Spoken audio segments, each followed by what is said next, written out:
प्रिय दोस्तों, तकनीक के कारण से थोड़ी सी गड़बड़ हो गई थी। बनाया तो खूब था लेकिन थोड़ा सा गड़बड़ हो गया। कोई बात नहीं।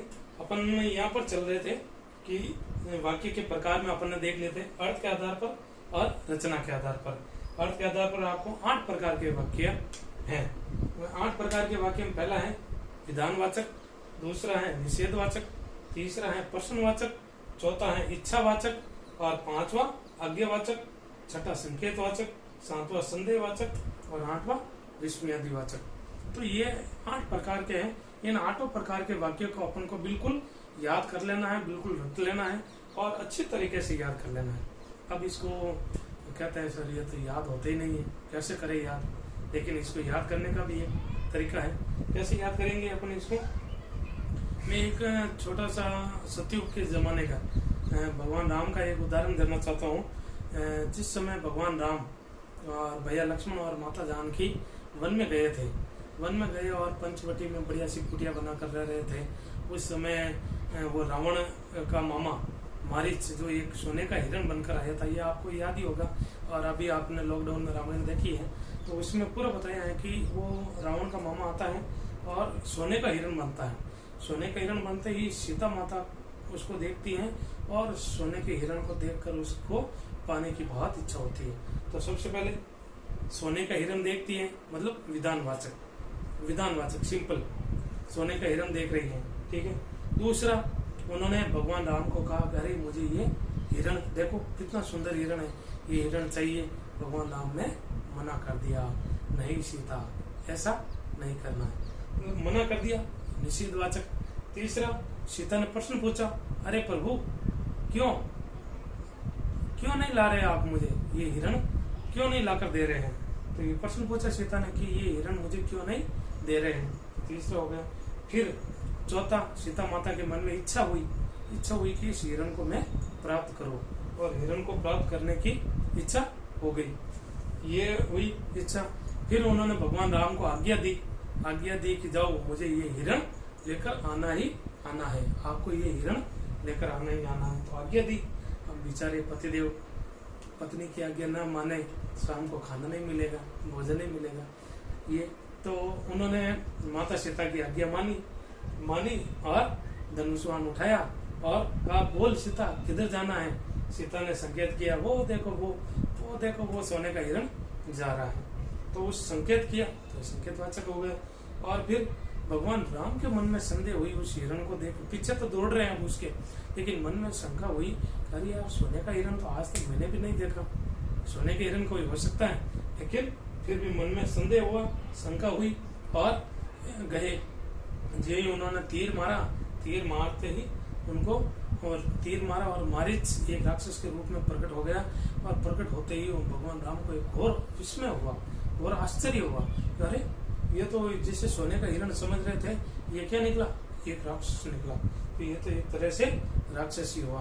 तो उसमें विस्मय हुआ। तो प्रिय दोस्तों, अपन एक इस छोटी सी घटना के आधार पर इनको अपन सीख सकते हैं। देखो, सबसे पहले माता सीता ने हिरण को देखा, विधानवाचक। भगवान राम ने मना कर दिया, ये निषेधवाचक नेगेटिव वाक्य। फिर सीता के मन में प्रश्न आया कि क्यों नहीं आप इस हिरण को लाकर देते हो, प्रश्नवाचक। फिर उनके मन में इच्छा हुई कि मैं इसी हिरण को ही प्राप्त करना चाहती हूँ, इच्छा हुई और भगवान राम को क्या दी, आज्ञा दी कि जाओ पतिदेव इस हिरण को लेकर आओ, आज्ञा दी। फिर भगवान ने पूछा भाई किधर जाना है, धनुष बाण तो ले लिया, कहा वो देखो इस और, संकेत किया कि इस और आपको जाना है, संकेतवाचक। फिर भगवान राम को संदेह हुआ सोने के हिरण को देखकर, तो संदेहवाचक। और अंत में जब राम वो मरा मारीच तो उनको विस्मय हुआ, विस्मयादिवाचक। तो ये 8 प्रकार के वाक्य आपको एकदम याद कर लेने हैं। आप चाहे और भी कोई ट्रिक अपना सकते हैं, कोई भी तरीका अपना सकते हैं, किसी भी तरीके से आपको याद करने हैं। इच्छा आप मेरे साथ बोलिए। नंबर 1 विधानवाचक, नंबर 2 निषेधवाचक, नंबर 3 प्रश्नवाचक, नंबर 4 इच्छावाचक, नंबर 5 आज्ञावाचक, नंबर 6 संकेतवाचक, नंबर 7 संदेहवाचक, नंबर 8 विस्मयादिवाचक। ये 8 प्रकार के सिंपल सी है। अब थोड़ा सा इनको भी देख लेते हैं रचना के आधार पर। रचना के आधार पर बहुत ही सरल है। जैसे नाम से ही सरल है, पहला तो सरल वाक्य है, दूसरा संयुक्त वाक्य है और मिश्र वाक्य। अब सरल वाक्य में क्या होता है? सरल वाक्य में एक उद्देश्य और एक विधेय होता है। एक उद्देश्य एक विधेय होता है। जैसे आपने देखा होगा इसमें उद्देश्य और विधेय। राम जैतारण जाता है, तो राम जैतारण जाता है, ये एक सरल वाक्य हो गया। संयुक्त वाक्य, संयुक्त वाक्य में क्या होता है? दो सरल वाक्य मिलकर, दो या दो से अधिक सरल वाक्य मिले होते हैं और बीच में और अथवा संयोजक चिन्ह होते हैं, और अथवा एवं, किंतु, परंतु, लेकिन, बट, ये खूब सारे अनसंतुष्ट बन खूब सारे होते हैं, तो ये संयुक्त होते हैं, तो ये इसको संयुक्त वाक्य कहते हैं। तीसरा हो गया मिश्र वाक्य। मिश्र वाक्य में क्या होता है? एक मेन वाक्य होता है, एक उद्देश्य और एक विधेय वाला एक मुख्य वाक्य होता है, और उसके पीछे दो या दो से अधिक उपवाक्य उसके पीछे जुड़े हुए होते हैं। दो या दो से अधिक उपवाक्य उसके पीछे जुड़े होते हैं, तो वो मिश्रित वाक्य कहलाता है। अब इसको अपन सरल शब्दों में कहे, ये तो है बैचलर। बैचलर मतलब सिंगल, अकेला। ये हो गए मैरिड, मैरिड होने के बाद कितने हो गए? पति और पत्नी, दो हो गए, तो दो हो गए। और ये मिश्र वाक्य हो गया, क्या हो गया? मिश्र वाक्य पति पत्नी और बच्चे, खूब सारे, पीछे उसके लैंड लग गई, क्रिकेट की टीम बन गई पूरी। तो ये अपन इस प्रकार से अपन समझ सकते हैं।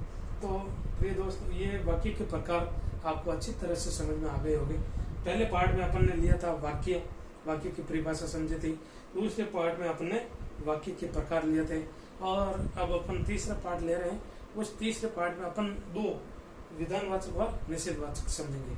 थैंक यू, धन्यवाद।